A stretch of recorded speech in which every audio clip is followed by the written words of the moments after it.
Friends, இன்னைக்கு வீடியோல நீங்க ஸ்டாக் மார்க்கெட்ல இருந்து எப்படி 50% விட அதிகமான ரிட்டர்ன் சம்பாதிக்கிறதுன்னு தெரிஞ்சுக்க போறீங்க. ரொம்பவே ஹிடன் இன்வெஸ்டிங் ஸ்ட்ராட்டஜி இது. இந்தியாலேயே ரொம்ப கம்மியான ஆட்களுக்கு மட்டும் தான் தெரியும். இந்த இன்வெஸ்டிங் ஸ்ட்ராட்டஜியோட பேர் வந்து ஸ்பெஷல் சிச்சுவேஷன் இன்வெஸ்டிங். இத பத்தி details you can be a stock market genius புக்ல கொடுத்திருக்காங்க. இதோட ஆத்தர் வந்து ஜோல் கிரீன்பிளாட். சோ வாங்க இனி டைம் எதுவுமே வேஸ்ட் பண்ணாம இந்த புக்கோட கீ இன்வெஸ்டிங் ஸ்ட்ராட்டஜிஸ கத்துக்கலாம் அண்ட் ஒரு ஸ்மார்ட் இன்வெஸ்டர் ஆகலாம். அப்படி நீங்க இதுக்கு தயாராதீங்கன்னா அப்ப இப்பவே கீழே ஐ அம் ரெடின்னு கமெண்ட் பண்ணுங்க. சோ ஃபர்ஸ்ட் முதல்ல தெரிஞ்சுக்கலாம் what is special situation investing. Author பாத்தீங்கன்னா ஒரு ஹெட்ஜ் ஃபண்டோட மேனேஜர் அண்ட் ஹெட்ஜ் ஃபண்ட்ல ஹை நெட்வொர்த் உள்ள நபர்களுடைய காசு முதலீடு செய்யப்படும் ரிஸ்கி அசெட்ஸ்ல சோ தட் அதிக ரிட்டர்ன்ஸ் கிடைக்க கூடும்னு. இதனாலேயே ஹெட்ஜ் ஃபண்ட்ஸ் நார்மல் பர்சன்ஸ்க்குலாம் கிடையாது. ஏன்னா இது அந்த அளவுக்கு ரெகுலேட்டடா இருக்காது எந்த அளவுக்கு மியூச்சுவல் ஃபண்ட்ஸ், இண்டெக்ஸ் ஃபண்ட்ஸ் இல்ல ETFs இருக்குமோ. சோ ஆத்தரோட ஹெட்ஜ் ஃபண்டோட பேர் வந்து கோதம் ஃபண்ட்ஸ் அண்ட் இவங்க ஃபண்ட்ஸோட அப்சல்யூட் ரிட்டர்ன்ஸ் பாத்தீங்கன்னா 50 to 60%. சோ இதுல இருந்து கிளியரா தெரியுது ஆத்தரோட யோசிக்கிற விதம் ஒரு மியூச்சுவல் ஃபண்ட் மேனேஜர் இல்ல ஒரு நார்மல் பர்சனை விட ரொம்பவே வித்தியாசமா இருக்க போகுதுன்னு அண்ட் ரிஸ்கியும் கூட. சோ அவர் சொல்றாரு ஸ்பெஷல் சிச்சுவேஷன் இன்வெஸ்டிங்ல இருக்கத்திலேயே அதிகமான காசு சம்பாதிக்க முடியுமா? வாங்க தெரிஞ்சுக்கலாம் இந்த மாதிரி ஏன்னு. ஸ்டாக் மார்க்கெட் உலகத்துல ஒவ்வொரு ஸ்டாக்கும் ஒரு இன்ட்ரின்சிக் வேல்யூ இருக்கும். இன்ட்ரின்சிக் வேல்யூ அதாவது அந்த ஸ்டாக்கோட உண்மையான பிரைஸ் எவ்வளவு இருக்கணும். அண்ட் இது எப்படி தெரிய வரும்னா கம்பெனிஸ் கிட்ட அசெட்ஸ் எவ்வளவு இருக்கு, கம்பெனி எவ்வளவு earn பண்ணுது, கம்பெனியோட ஃபியூச்சர் பொட்டன்ஷியல் என்ன, இந்த எல்லா பேசிஸ்ல நீங்க ஒரு கம்பெனியோட இன்ட்ரின்சிக் வேல்யூவை கால்குலேட் பண்ணுவீங்க. நினைச்சுக்கோங்க ஒரு கம்பெனி இருக்குது ABC லிமிடெட். இதோட பிரைஸ் வந்து இப்போ 200 rupees. ஆனா இதோட இன்ட்ரின்சிக் பிரைஸ் வந்து 100 rupees. சோ இதுக்கு அர்த்தம் என்னன்னா தற்போதைக்கு கம்பெனி ABC லிமிடெடோட ஷேர் பிரைஸ் வந்து எக்ஸ்பென்சிவா இருக்கு. பட் அதே இப்போ உங்களுக்கு ஒரு ஆப்பர்ச்சுனிட்டி கிடைச்சிச்சுன்னா நீங்க இந்த கம்பெனியோட ஷேர் பிரைஸ் 100 rupees விட கம்மியா வாங்குறதுக்கு அப்ப நீங்க இதுல இன்வெஸ்ட் பண்ணுவீங்களா? இதே போலயே ஆத்தரோட ஸ்பெஷல் சிச்சுவேஷன் இன்வெஸ்டிங்ல நீங்க ஒரு கம்பெனில எப்ப இன்வெஸ்ட் பண்ணுவீங்கன்னா எப்ப அந்த கம்பெனியோட ஷேர் பிரைஸ் எதனா ஒரு ஈவென்ட் இல்ல கார்ப்பரேட் ஆக்ஷனின் காரணத்தினால அதோட ஸ்டாக் பிரைஸ் அதோட இன்ட்ரின்சிவ் வேல்யூக்கு பக்கத்துல வந்திருக்கணும் இல்ல கம்பெனியோட ஸ்டாக் பிரைஸ் முற்றிலும் மிஸ் பிரைஸ் ஆயிருக்கணும். இந்த காரணத்தினால பாத்தீங்கன்னா இப்ப இந்த கம்பெனில ஒரு பையிங் ஆப்பர்ச்சுனிட்டி இருக்கு நம்ம எல்லாருக்குமே. அண்ட் எப்ப நீங்க இந்த மாதிரியான ஸ்டாக்ஸ்ல இன்வெஸ்ட் பண்றீங்களோ சோ இததான் சொல்லுவாங்க ஸ்பெஷல் சிச்சுவேஷன் இன்வெஸ்டிங். சரி வாங்க இதுக்கான ஒரு எக்ஸாம்பிள் பார்க்கலாம். நீங்க ரீசன்ட் டேஸ்ல அடானி ஹிண்டன்பர்க் பத்தி கேள்விப்பட்டிருப்பீங்க. அப்படி கேள்விப்பட்டதுலனா உங்களுக்கு ரொம்பவே ஷார்ட்டா சொல்லிடுறேன். ஒரு ஃபைனான்சியல் அனலைசிஸ் கம்பெனி இருக்கு. அதோட பேர் வந்து ஹிண்டன்பர்க் ரிசர்ச். இவங்க அதானி கம்பெனிக்கு எதிரா ஒரு ரிப்போர்ட் உருவாக்குனாங்க. என்னன்னா இவங்களோட கம்பெனிஸ் அவங்களோட ஃபைனான்சியல் ரிப்போர்ட்ல சீட்டிங் பண்றாங்கன்னு அண்ட் இவங்களோட ஷேர் பிரைஸ் ரொம்பவே மேனிபுலேட்டடா இருக்கு.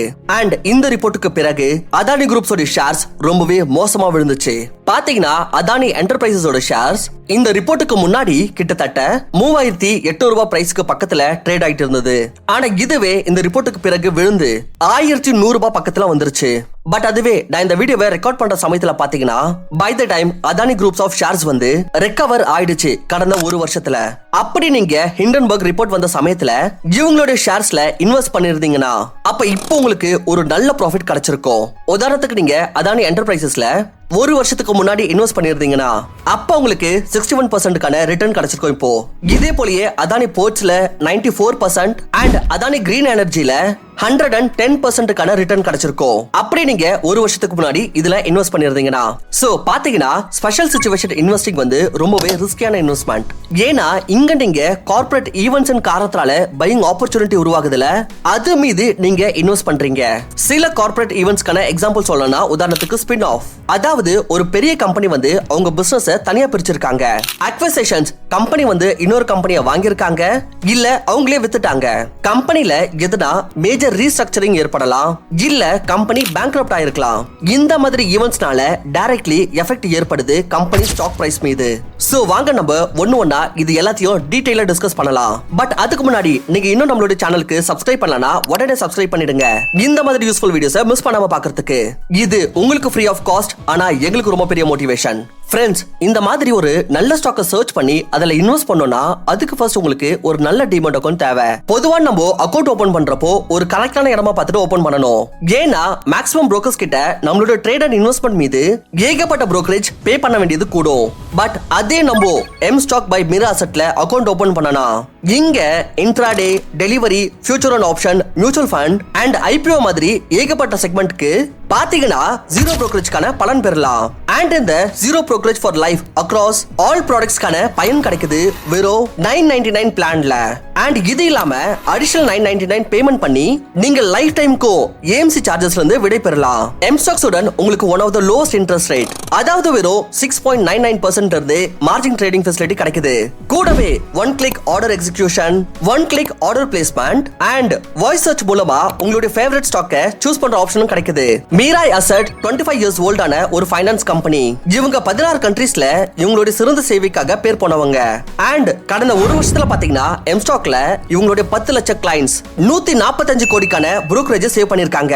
சோ வேற என்ன, இப்பவே M-Stockல உங்களுடைய டிமேட் அக்கவுண்ட் ஓபன் பண்ணுங்க அண்ட் உங்களுடைய ட்ரேடிங் அண்ட் இன்வெஸ்டிங் ஜர்னியை ஆரம்பிங்க. டிஸ்கிரிப்ஷன்ல லிங்க் கொடுத்திருக்கேன், கிளிக் பண்ணி மொபைல் நம்பரை டைப் பண்ணுங்க. கூடவே ஆதார் அண்ட் பான் கார்டையும் ஹேண்டியா வச்சுக்கோங்க. 5 நிமிஷத்திலேயே உங்களோட டிமேட் அக்கவுண்ட் ஓபன் பண்ணிடலாம். ஓகே ஃப்ரெண்ட்ஸ், வாங்க நம்ம வீடியோல மேல்கொண்டு போவோம். அண்ட் முதல் இன்வெஸ்டிங் ஸ்ட்ராட்டஜியை தெரிஞ்சுக்கலாம். அது என்னன்னா ஸ்பின் ஆஃப். எப்போ ஒரு பேரண்ட் கம்பெனி அவங்க பிசினஸோட ஒரு பகுதியை தனியா பிரிக்கிறாங்களோ அண்ட் ஒரு இண்டிபெண்டன்ட் கம்பெனியா உருவாக்குதோ அப்பதான் இதை சொல்லுவாங்க ஸ்பின் ஆஃப். உதாரணத்துக்கு ரிலையன்ஸ் இண்டஸ்ட்ரீஸ் ஒரு பேரண்ட் கம்பெனி. இவங்க ஆகஸ்ட் 2023ல அவங்களோட ஒரு ஸ்பின் ஆஃப் பண்ணாங்க. ஜியோ ஃபைனான்சியல் சர்வீசஸ்னு ஒரு செப்பரேட்டான கம்பெனியை உருவாக்கி இந்த company financial services like payment and insurance, broking மாதிரி சர்வீசஸ் ப்ரொவைட் பண்ணுவாங்க. இப்போ உங்களுக்கு ஒரு டவுட் வரலாம், ஏன் கம்பெனிஸ் இந்த மாதிரி செய்றாங்கன்னு. ஸ்பின் ஆஃப் செஞ்சு கம்பெனிஸ் அவங்களோட லோட கம்மி பண்றாங்க. ஒரு கம்பெனி அவங்களோட பிசினஸ் தனியா பிரிக்கிறப்போ அப்ப அவங்களோட ஃபோக்கஸ் ரொம்பவே பெட்டர் ஆயிடும். ஏன்னா இப்ப அந்த கம்பெனியை மேனேஜ் பண்றதுக்கு ஒரு செப்பரேட்டான டீம் இருக்கும் அண்ட் அந்த கம்பெனிக்காகவே ஒரு ஸ்பெசிபிக் ஸ்ட்ராட்டஜி இருக்கும் அதை க்ரோ பண்றதுக்கு. இதனால கம்பெனிஸோட பெர்ஃபார்மன்ஸ் அண்ட் வேல்யூவேஷன் இம்ப்ரூவ் ஆகும். அப்படி ஒரு கம்பெனி அவங்களுக்கு அண்டர் வெவ்வேறு விதமான செக்டர்ஸ்ல இருக்கிற பிசினஸ் மேனேஜ் பண்ணிட்டு இருந்தாங்கன்னா அப்ப அவங்களுக்கு ரொம்பவே டிஃபிகல்ட்டா இருக்கும் முழு கம்பெனியை மேனேஜ் பண்றதுக்கு. சோ ஜோயல் கிரீன்பார்ட் கருதுவது என்னன்னா ஸ்பின் ஆஃப்ல இன்வெஸ்ட் பண்றது ஒரு ப்ராஃபிட்டபிளான இன்வெஸ்ட்மெண்டா இருக்க கூடுமா. ஏன்னா மார்க்கெட் வந்து ஸ்பின் ஆஃப் வேற விதமா வந்து ரேட் பண்ணும் அண்ட் அதுக்கான ஒரு ட்ரூ வேல்யூ உருவாகும். சோ பிசினஸ் ஃபண்டமெண்டல்ஸ் அண்ட் அதோட ஃபியூச்சர் பொட்டன்ஷியலை ஸ்டடி பண்ணி நீங்க ஒரு அண்டர் வேல்யூட் ஸ்பின் ஆஃப்ல இன்வெஸ்ட் பண்ணி ஒரு நல்ல ப்ராஃபிட் சம்பாதிக்கலாம். சோ ஸ்பின் ஆஃப்ல இன்வெஸ்ட் பண்றது ப்ராஃபிட்டபிளா இருக்கலாம். பட் ஆனா இதுக்காக நீங்க டீப் அனலைசிஸ் பண்ண வேண்டியது இருக்கும். ஏன்னா இங்க ரிஸ்க்கும் ரொம்ப அதிகமா இருக்கும். இந்த வீடியோவை ரெக்கார்ட் பண்ற பை தி டைம் வரைக்குமே பாத்தீங்கன்னா ஜியோ ஃபைனான்சியல் சர்வீசஸ் வந்து இது வரைக்கும் டோட்டல் 65% ரிட்டர்ன் கொடுத்திருக்கு. அண்ட் அதுவும் ரீசன்ட் டேஸ்ல தான் இது இந்த அளவுக்கு ப்ராஃபிட்டா மூவ் ஆயிருக்குது. அதுக்கான காரணம் என்னன்னா ரீசன்ட் டேஸ்ல ஒரு லீடிங் பேமெண்ட் பிளாட்ஃபார்ம் பேடிஎம் வந்து கிராஷ் ஆன காரணத்தினால, இந்த காரணத்தினால தான் இதோட ஷேர் பிரைஸ் ரீசன்ட்டா இவ்வளவு மேல போயிருக்கு. ஓகே, வாங்க நம்ம இப்போ ரெண்டாவது இன்வெஸ்டிங் ஸ்ட்ராட்டஜிக்கு போகலாம். அது என்னன்னா restructuring and turn arounds. Corporate ரீஸ்ட்ரக்சரிங்க்கு அர்த்தம் என்னன்னா ஒரு கம்பெனியை நடத்துற வழி இருக்குதுல அதுல மாற்றங்கள் எடுத்துன்னு வருது. அதாவது ஒரு ஸ்ட்ரக்சர்ட் பேட்டர்ன் இருக்குதுல அதை ரீஸ்ட்ரக்சர் பண்ணணும் சோ தட் கம்பெனி இதனால முன்னாடி விட பெட்டரா பெர்ஃபார்ம் பண்றதுக்கு. அண்ட் இந்த ரீஸ்ட்ரக்சர் ப்ராசஸ்ல கம்பெனி அவங்களுடைய மேனேஜ்மெண்ட் சேஞ்ச் பண்ணலாம், இல்ல அவங்களுடைய ஆபரேஷன்ஸ் சேஞ்ச் பண்ணலாம், இல்ல சில பல சேஞ்சஸ் ஏற்படுத்தலாம் அவங்களுடைய ஃபைனான்சியல் மேனேஜ்மெண்ட்லயும். டர்ன் அரவுண்ட்ஸ் எந்த கம்பெனி எல்லாம் சொல்லுவாங்கன்னா எதெல்லாம் இப்ப மோசமான பெர்ஃபார்மன்ஸ்ல இருந்து ரிகவர் ஆயிட்டு இருக்கோ இல்ல அதுல பொட்டன்ஷியல் இருக்கணும் ரிகவரிக்கு. சோ ஆத்தர் சொல்றாரு கம்பெனிஸ் எதெல்லாம் ரீஸ்ட்ரக்சரிங் அண்ட் டர்ன் அரவுண்ட்ஸ்ல போராடிட்டு இருக்காங்களோ அவங்க அதிகபட்சமா அண்டர் வேல்யூடா இருப்பாங்க அவங்களுடைய பாஸ்ட் பெர்ஃபார்மன்ஸ் காரணத்தினால. சோ இதனால தான் இந்த கம்பெனிஸ்ல ஹை ரிட்டர்ன்ஸ்க்கான பாசிபிலிட்டி இருக்கலாம். அப்படி கம்பெனிஸ் சரியாக பவுன்ஸ் பேக் பண்ணா. இதே மாதிரியே ஒரு Indian turn around case study இருக்கு. டாடா மோட்டார்ஸ் ஷேர் பிரைஸ் பத்தி 2016ல இருந்து 2020 பிகினிங் வரைக்கும் டாடா மோட்டார்ஸ் ஷேர்ஸ் தொடர்ந்து ஃபால் ஆயிட்டே இருந்தது. 2020ல இவங்களோட ஒரு ஷேர் பிரைஸ் விழுந்து 72 ரூபீஸ் வரைக்கும் வந்துருச்சு. இதுக்கு ஏகப்பட்ட ரீசன்ஸ் இருக்கு. உதாரணத்துக்கு ஏகப்பட்ட லோன்ஸ் வாங்கினாங்க, ஏன்னா இவங்க எக்ஸ்பேண்ட் பண்ண வேண்டியது இருந்தது அண்ட் ரெண்டாவது கம்பெனியை அக்வயர் பண்ண வேண்டியது இருந்தது. இதுக்கு மேல டாடா மோட்டார்ஸ் உடைய இன்னொரு company jaguar land rover struggle பண்ணிட்டு இருந்தாங்க. Overall economic slowdown and covid pandemic 19னால ரொம்ப பெரிய எஃபெக்ட் ஏற்பட்டுச்சு இவங்களோட ஷேர் மீது. ஆனா 2020ல இருந்து இப்போ வரைக்கும் இவங்களோட ஷேர் பிரைஸ் தொடர்ந்து மேல போயிட்டே இருக்கு. அண்ட் இன்னைக்கு பாத்தீங்கன்னா இவங்களோட ஷேர் பிரைஸ் அரௌண்ட் 900 ரூபீஸ்ல ட்ரேட் ஆயிட்டு இருக்கு. இவங்க சில ரீஸ்ட்ரக்சரிங் பண்ணாங்க அவங்களோட பிசினஸ்ல. ஃபர்ஸ்ட் இவங்க அவங்களோட ப்ராடக்ட்ஸை ஆப்டிமைஸ் பண்ணாங்க இந்தியன் மார்க்கெட்டுக்கு டிமாண்ட் பிரகாரம். கூடவே காஸ்ட் எஃபெக்டிவ் மேனுஃபேக்சரிங் டெக்னிக்கும் யூஸ் பண்ணாங்க. நம்பர் 2 இவங்க அவங்களுடைய டிசைனையும் இம்ப்ரூவ் பண்ணாங்க. நீங்க அப்படி டாடா மோட்டார்ஸ் உடைய லேட்டஸ்ட் டிசைன்ஸை பார்த்திருந்தீங்கன்னா இது முன்னாடிக்கு கம்பேரிசன் ரொம்பவே பெட்டரா இருக்கு. மூணாவது இவங்க ஈவி மீது ரொம்பவே ஃபோக்கஸ் பண்ணாங்க. இவங்களுடைய ஏகப்பட்ட models like Tata Tigor EV, Nexon EV மக்களுக்கு ரொம்ப பிடிச்சிருக்கு. நாலாவது டாடா மோட்டார்ஸ் அவங்களோட டெட்டை ரொம்பவே ரெடியூஸ் பண்ணிருக்காங்க அண்ட் அவங்களோட இனோவேஷன் அண்ட் R&D மீது ஃபோக்கஸ் பண்ணிருக்காங்க. சோ கன்க்ளூஷன் என்னன்னா டாடா மோட்டார்ஸ் இத காமிச்சிருக்காங்க. இவங்க உங்களோட கஸ்டமர்ஸை பெட்டரா சர்வ் பண்ணி அண்ட் பெட்டர் ஸ்ட்ராட்டஜிஸ் கிரியேட் பண்ணி நீங்க உங்களோட கம்பெனியை டர்ன் அரவுண்ட் பண்ண முடியும்னு. அண்ட் நீங்க பார்க்கலாம் கடந்த 5 வருஷத்துல டாடா மோட்டார்ஸ் வந்து 400% கடை ரிட்டர்ன்ஸ் கொடுத்திருக்காங்க. சோ ஆத்தர் சொல்றாரு அப்படி ஒரு ஃபண்டமெண்டலி ஸ்ட்ராங் கம்பெனி ஒரு டெம்பரரி இஷ்யூ காரணத்தினால ஒரு ப்ராப்ளம்ல இருந்தாங்கன்னா அண்ட் அவங்க கிட்ட ரெக்கவரி பண்றதுக்கான ஒரு சாலிட் பிளான் இருந்துச்சுன்னா அப்போ இந்த மாதிரியான கம்பெனிஸ்ல இன்வெஸ்ட் பண்ணி நீங்க ஒரு நல்ல ரிட்டர்ன் சம்பாதிக்கலாம். சோ இதுதான் investing strategy number 2, investing in restructuring and turn around companies. இப்போ நம்ம மூணாவது இன்வெஸ்டிங் ஸ்ட்ராட்டஜியை பார்க்கலாம். அது என்னன்னா மர்ஜர்ஸ் அண்ட் அக்விசிஷன். மர்ஜருக்கு அர்த்தம் என்னன்னா இணைத்தல். அதாவது எப்ப ரெண்டு கம்பெனிஸ் அவங்களோட பிசினஸ் ஒன்னா சேர்த்து ஒரு சிங்கிள் கம்பெனியை உருவாக்குறாங்களோ அப்ப இத சொல்லுவாங்க மர்ஜர். அதே அக்விசிஷன்ல ஒரு கம்பெனி இன்னொரு கம்பெனியை வாங்கிடுவாங்க. சோ மர்ஜர் அண்ட் அக்விசிஷன் பண்றதுக்கு ஏகப்பட்ட ரீசன்ஸ் இருக்கு. Number 1, eliminate competition. So primary கோல் என்னவா இருக்கும்னா காம்படிஷனை அகற்றதா இருக்கும். உதாரணத்துக்கு நீங்க மூவி பார்க்க போறீங்கன்னா அப்ப ரெண்டு பெரிய கம்பெனிஸ் இருக்கு இந்தியால, PVR அண்ட் ஐநாக்ஸ். கடந்த வருஷம் தான் இவங்க மர்ஜர் பண்ணிருக்காங்க. இப்ப இவங்க ஒரு சிங்கிள் கம்பெனி PVR ஐநாக்ஸ் லிமிடெட்ன்ற பேர்ல இத செஞ்சதுனால இப்ப இந்த கம்பெனி இன்னும் பெருசாயிடுச்சு அண்ட் காம்படிஷன் வேற யாருமே இல்ல உங்களுக்கு. சோ ரெண்டு பேருக்கு லாபம் தான் இங்க. ரெண்டாவது ரீசன் வந்து establish a bigger market share.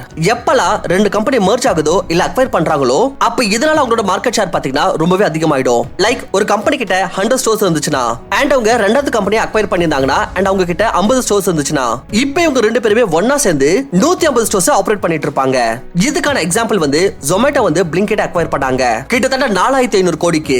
ஏன்னா Zomatoவோட ஃபவுண்டர்ஸ் என்ன கருதுனாங்கன்னா இ-காமர்ஸ் பிசினஸ்ல பொட்டன்ஷியல் ரொம்பவே ஹையா இருக்குன்னு நினைச்சாங்க. மூணாவது ரீசன் வந்து ஸ்ட்ராங் பிராண்ட் ஐடென்டிட்டி. எப்ப ஜியோ மார்க்கெட்டுக்கு வந்துச்சோ அப்பத்துல இருந்து ஏகப்பட்ட டெலிகாம் கம்பெனிஸ் ஸ்ட்ரகிள் பண்ணிட்டு இருக்காங்க அண்ட் நிறைய கம்பெனிஸ் பாத்தீங்கன்னா மூடிட்டாங்க.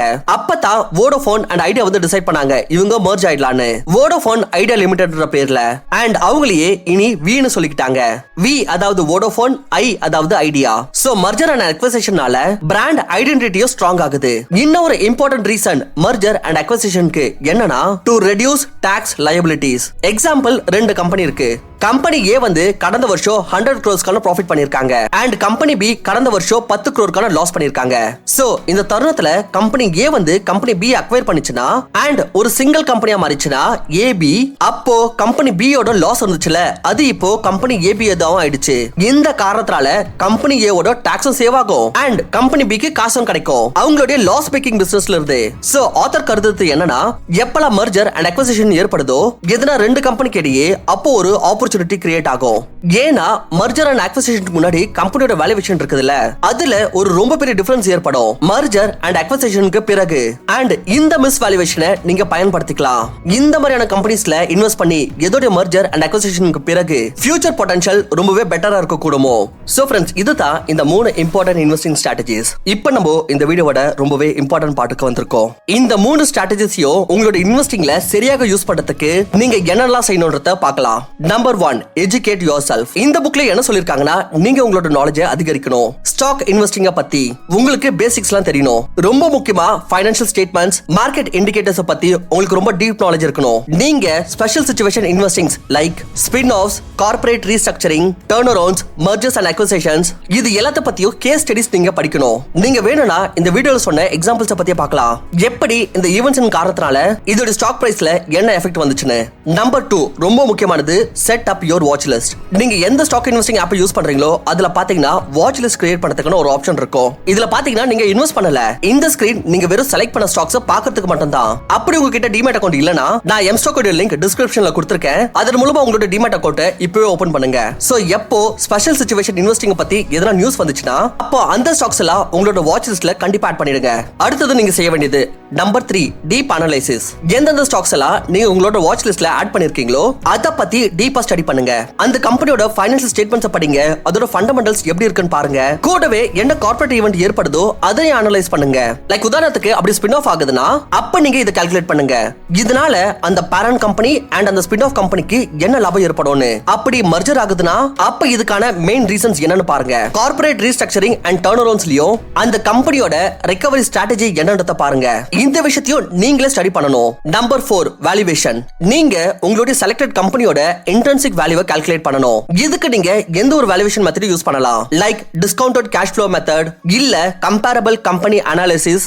இதனால நீங்க கம்பெனியோட ரியல் வேல்யூவை தெரிஞ்சுக்கலாம். இதுக்கு அடுத்தது நம்பர் 5 ரிஸ்க் மேனேஜ்மெண்ட். உங்களுடைய என்ட்ரி அண்ட் எக்ஸிட் பாயிண்ட டிசைட் பண்ணுங்க. அதாவது எந்த பிரைஸ்ல நீங்க ஸ்டாக்க வாங்க போறீங்க அண்ட் எந்த பிரைஸ்ல நீங்க ஸ்டாக்க செல் பண்ண போறீங்க. அண்ட் கூடவே நீங்க டைவர்சிஃபையும் பண்ணணும். ஸ்பெஷல் சிச்சுவேஷன் அண்ட் செக்டர் பேசிஸ்ல. Number 6 monitor and adapt. உங்களால எவ்வளவு முடியுமோ அந்த அளவுக்கு நீங்க இன்வெஸ்ட் பண்ண கம்பெனியை பத்தி எல்லா லேட்டஸ்ட் நியூஸையும் ஃபாலோ பண்ணணும். அண்ட் அதுக்கு பிரகாரம் உடனே நீங்க அட்ஜஸ்டும் பண்ணணும். Number 7 reflection and learn. உங்களுடைய இந்த high risk high reward investing மெத்தோடைய பெர்ஃபார்மன்ஸ் எப்படி இருந்தது அண்ட் இந்த இன்வெஸ்டிங் மெத்தட் மூலமா நீங்க என்னெல்லாம் கத்துக்கிட்டீங்க ஸ்டாக் மார்க்கெட்டை பத்தி, இதெல்லாம் நீங்க ரிஃப்ளெக்ட் பண்ணணும். இதனால என்ன ஆகும்னு பாத்தீங்கன்னா நீங்க ஃபியூச்சர்ல பெட்டரான டிசிஷன்ஸ் எடுப்பீங்க அண்ட் உங்களோட மிஸ்டேக்ஸும் கம்மியாகும். ஃப்ரெண்ட்ஸ், இந்த மெத்தட் மூலமா சக்சஸ் ஆகிறதுக்கு கண்டிப்பா நீங்க உங்களுடைய டைம் எனர்ஜி எஃபர்ட்டை தர வேண்டியது இருக்கும். என்னுடைய முழு முயற்சி செஞ்சிருக்கேன் உங்களுக்காக ஒரு proper step by step road map இதுக்காக உருவாக்கணும்னு. ஒருவேளை உங்களுக்கு இதுக்காக டைம் செலவு பண்ண முடியாதுன்னா அப்ப கீழே பெஸ்ட் ஸ்டாக்ஸ்னு கமெண்ட் பண்ணுங்க. நான் லைஃப் டைம்க்கான டாப் 10 ஸ்டாக்ஸை பத்தி ஒரு டீடைல் வீடியோ போடுறேன். 100 கமெண்ட்ஸ் வந்ததுமே இப்போதைக்கு இந்த வீடியோவை பாருங்க.